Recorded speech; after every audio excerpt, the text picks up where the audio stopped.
Lisa, how are you? I hope you're not too busy. Can I go and borrow it today as we promised?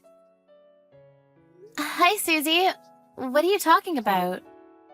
You can't have forgotten already. You're not that old.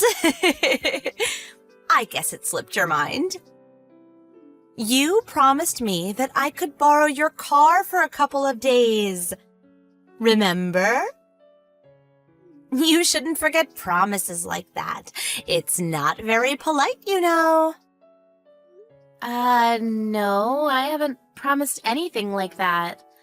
I never once said that it was okay.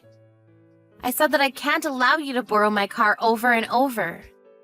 Don't forget things for your own convenience.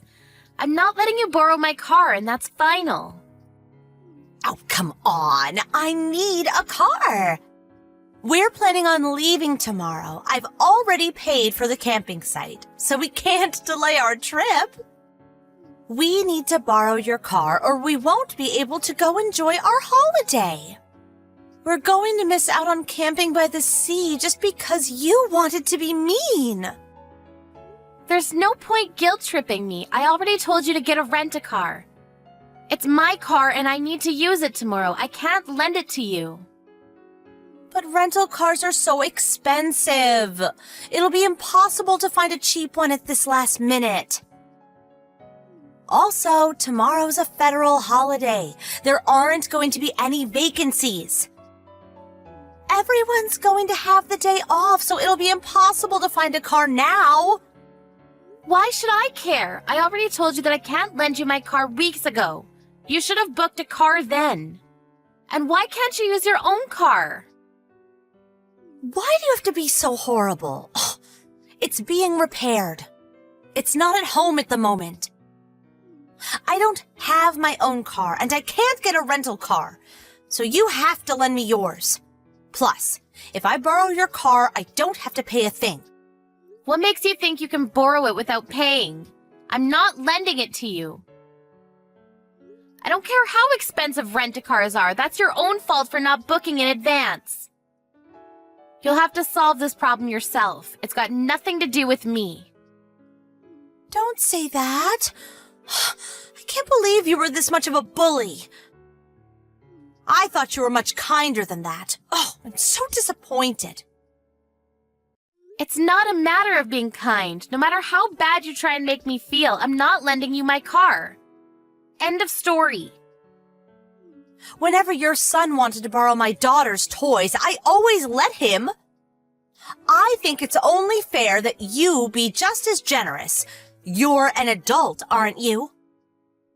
Borrowing toys and borrowing a car are completely different. You can't honestly think that it's the same thing. Cars involve insurance, and it'll get complicated if you have an accident or happen to damage the car. And a car is worth a lot more than a child's toy. You understand that, don't you? But my husband is good at driving. He won't have an accident or do anything that could damage the car. So you don't have to worry about insurance. We've got road service, so if we get a flat tire or run out of gas or something, we'll be able to sort it out. Whether your husband is good at driving or not, you could still get caught up in an accident. I'm talking about if someone is injured. I can't let you borrow my car. That would be too irresponsible. Find a rent-a-car. Oh, please! It's just for a few days. You can't be that selfish. Why can't you be a bit more understanding? That's what I want to say. If you think I'm being selfish, then so be it. Anyway, I've got to get back to work. I have a meeting, and I don't have time to be discussing this with you. I'm not going to be able to respond to your messages, so there's no point in messaging me.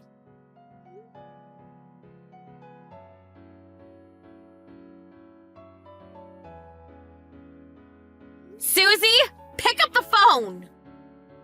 What do you think you're doing? What did you do with my car?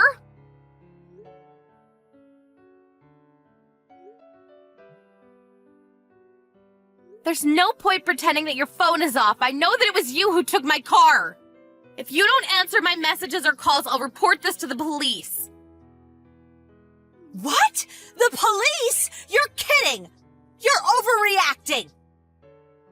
Why were you ignoring my messages? What have you done with my car? I can't believe you'd take it without my permission. What is wrong with you? I told you that I didn't want to lend it to you. You're so rude! I didn't take it without permission!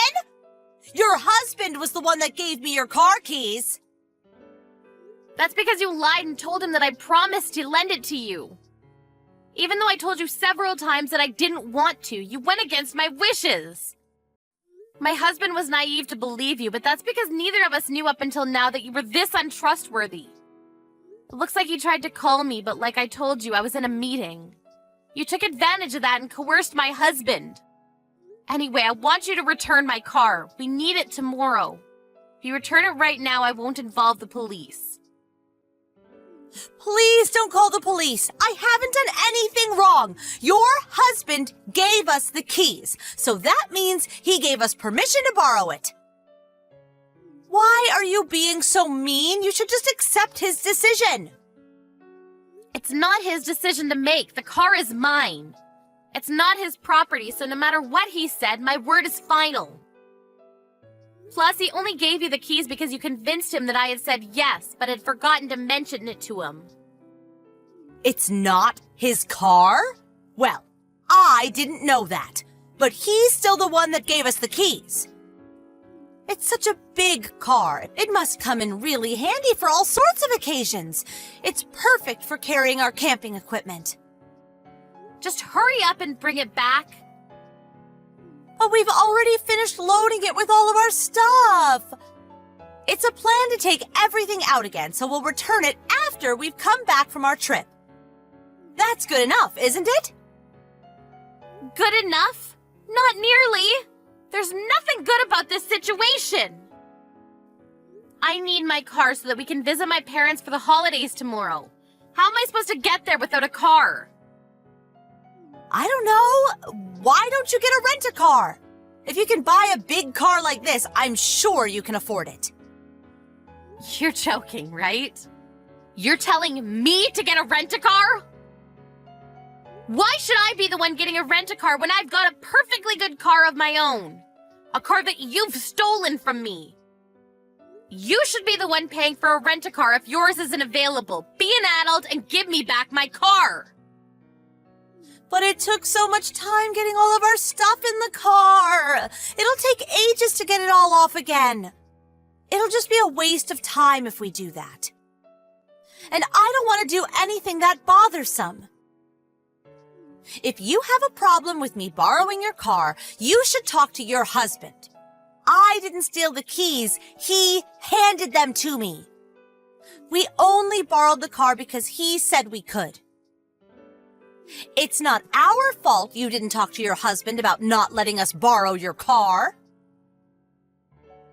Our kids get along really well, so you don't want to ruin their friendship with something so trivial, do you? If they knew what you were saying, they would be really disappointed.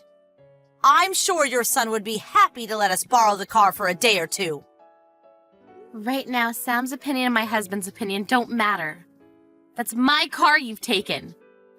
I'm going to pick it up, so please unload your things and have it ready for me to take home. I'll have to take a taxi to go to your place, so expect a bill in the mail. I wouldn't have had to do this if you had just given me back my car. But I had no choice. You can't come here. Even if you do, there's no point. We've already left. Instead of wasting money on a taxi, you should go home. I know that you're lying and you're still at home. Did you forget that Sally lives opposite you? She called me to tell me that my car was parked on the side of the road. She also told me that parking there is off limits because there's a crosswalk nearby. You were pretty confident that you wouldn't cause an accident, but you're already doing something so irresponsible. How am I supposed to trust you with my car? By the way, Sally thought about calling the police since it's pretty dangerous, but she was kind enough to call me first since she recognized it as my car. I made it clear that I hadn't parked it there and told her that it had been stolen, so you better hurry up and get your things out and return it to me before I really do call the police. You told her that I stole it. How could you say that? How could you accuse me of something like that? It's not an accusation, it's the truth. I'm asking you to return it, but you're refusing. That means that you've stolen it. I'm going to collect my car, but if the police find it parked in a no parking zone before I can get there, there's nothing I can do to help you. You'll have committed a crime. I can't believe you told Sally that I stole your car. I can't believe you have the nerve to victimize yourself like that. I haven't done anything to deserve all of this. I thought you were so kind, but now I know that was all an act. You're horrible. How could you spread rumors about me like that? I thought we were friends. You say you haven't done anything. You took my car without my permission. And then you parked it in a no parking zone. What were you thinking? If your definition of kind is letting you step all over me, then you're just being selfish. I'm sorry. I didn't think you would be so bothered by me borrowing your car. But you didn't have to tell Sally that I had stolen it. You went too far, Lisa. I can't believe I ever thought of you as a friend. I told you over and over again that I didn't want to lend you my car. How many times do I have to tell you no before you understand that it means no? And I haven't spread any rumors. I've only told Sally the truth about what happened. Don't guilt trip me. Oh, okay. I understand that you didn't want to lend me your car. But please, don't call the police. You're just overreacting. I've already apologized. You should forgive me already. The situation has gone beyond being settled by a simple apology. Wait. You got a scratch on my car? What? What are you talking about? We haven't done anything. I told you my husband is a good driver.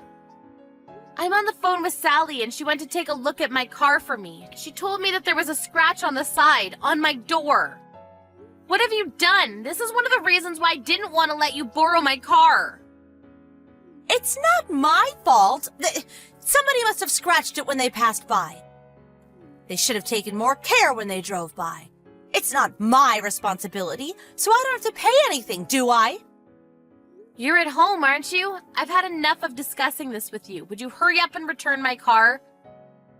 If you won't, I'll have to call the police. I'm not taking no for an answer. I said I'm sorry. How many times do I have to apologize? We'll be back from our trip tomorrow, so I'll return it then. It's just a scratch, so it's not like it needs urgent repairs. No, you're returning it now! If you don't come back with my car within an hour, I'm reporting it to the police as a theft. Once I've called the police, I'll have to head to yours in a taxi to collect my car, so I'll be billing you with a taxi fee. Do you understand? I'm being very serious. I want my car back. Wait a minute, just calm down. You're being really unreasonable. My husband's apologizing too, so please forgive us. Ugh, he said that he got carried away. Please calm down. Don't call the police on us. We didn't mean to do anything. Carried away. He says he got carried away? Do you really think that that's a good enough excuse for what you've done? You stole and got a scratch on my brand new car after I told you repeatedly that I didn't want to let you borrow it. Your husband knew that I hadn't given you permission, but he still cooperated with you. I can't believe either of you. You really must be perfect for each other if you can be so accepting of your partner's crimes. May's apologizing too, so would you please forgive us? We'll babysit Sam whenever you want. You must be really busy with work, so dealing with the police will take up a lot of time, don't you think? Let's just forget about this. Why are you bringing May into this? She's your daughter, but the only ones that are to blame are you and your husband. Why should she be apologizing with you? May has no reason to feel bad for any of this. I thought that you were still kind enough to forgive us if May apologized with us. Oh, I'm sorry, I wasn't thinking. I've already called the police. What? You're joking. I'm heading over, so have my car ready for me to take home. I want everything you've loaded into it removed. If it's still got stuff in it when I arrive, I'll take it home anyway and have everything given to charity. I suggest you work very quickly. You haven't actually called the police, have you? You're just playing with me, right? Sally was kind enough to stay with the car, so it hasn't been towed, but if she hadn't been standing by the car, you might have been left with a ticket. Yeah, but it's not that big a deal. I thought it would be okay if we left for just one night. I didn't think there would be any problem. Are you already on your way? It would be a waste to pay for a taxi. I'll have my husband take your car back to you, so you don't have to come. You don't have to call the police either. I'm already on my way. I can't trust anything you say anymore, and God forbid, I don't want things made worse by your husband having an accident on the way to my place. I'll need to have someone take a look at the scratch on the side, so I'll be taking my car straight into the local repair shop myself. All right, if you say so. We'll pay a little bit for the repairs. So can you forgive us? Please don't call the police on us. You'll just be making a big deal out of a really small issue. Please. My mother-in-law lives in the neighborhood, and if she hears about this, oh, she'll be furious. She already hates me so much. If she finds out the police were involved, she'll never forgive me. Susie, that's your own problem, not mine. If you didn't want the police involved, you should have returned my car when I first asked you to, not after the millionth time. Anyway, I'm curious. Why didn't you park my car in your apartment's parking space? It should be open if your car is being repaired, right? Huh? You have a parking space reserved for your apartment, which you usually use for your car, if I remember correctly. Yeah, but we can't use it right now. Because your car is still parked there. It's not being repaired, is it? No, my car's out for repairs. I just can't use the parking space right now. You want to use my car because it was big and convenient for carrying camping items, right? Your car wasn't big enough, so you decided to use mine. You lied to me about that too, didn't you? Ugh, I'm sorry. I didn't mean to. I didn't know how to explain. I thought you wouldn't let me borrow your car if you knew that mine was still usable. Ugh, I missed the chance to tell you the truth. You didn't mean to? You clearly thought that the best way to get me to lend you my car was to deceive me. You can't pretend that you didn't lie on purpose. You say you missed the chance to tell me, but I don't think you ever planned to tell me the truth. And you wonder why I can't trust you with my car? I'm really sorry. I'll pay for the repairs, so please forgive me. I've had to pay for a taxi to get to your house, so I want you to pay for that too. I'll be sending you a bill for the repairs and the taxi fare, and I'll be talking with my lawyers. You took my car without my permission, so I can press charges for theft, you know. Please don't do that. Lisa, there's a police car outside my apartment. Did you really call the police? Yes, I did. I reported the theft a few minutes ago. I'll be there within a few minutes myself. I suggest you go down to the police and be honest about what you've done. If you don't, you'll just make things worse, and your mother-in-law will find out in the worst possible way. You don't want to make a fuss in front of all your neighbors, do you? How ironic. If you had just accepted that I didn't want to lend you my car and booked a rent-a-car, you might have saved a few more dollars, and you would have been able to avoid such an embarrassing situation.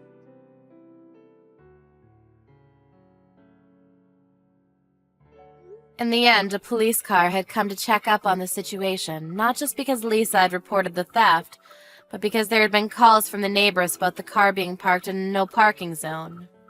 Many neighbors had come out to see what was going on and were gossiping about the appearance of a police car and about Susie's grand theft auto. Susie and her husband were given a warning by the police officer, and the scratch turned out to be the doing of one of the neighbor's children, but Susie's husband had to take full responsibility since he was the one that parked the car there. Lisa was able to use that in demanding that they pay the full amount of repairs. Susie and her husband ended up paying a lot more than they would have done if they had just rented a car. Of course, Susie and her family couldn't go on holiday, and her mother-in-law found out about what they had done. She was lectured and lost all her trust. On top of that, none of Susie's friends would hang out with her after they had heard what she had done. She had to pay a lot more than she expected financially and socially, and so it looks like she should have just booked a rent-a-car.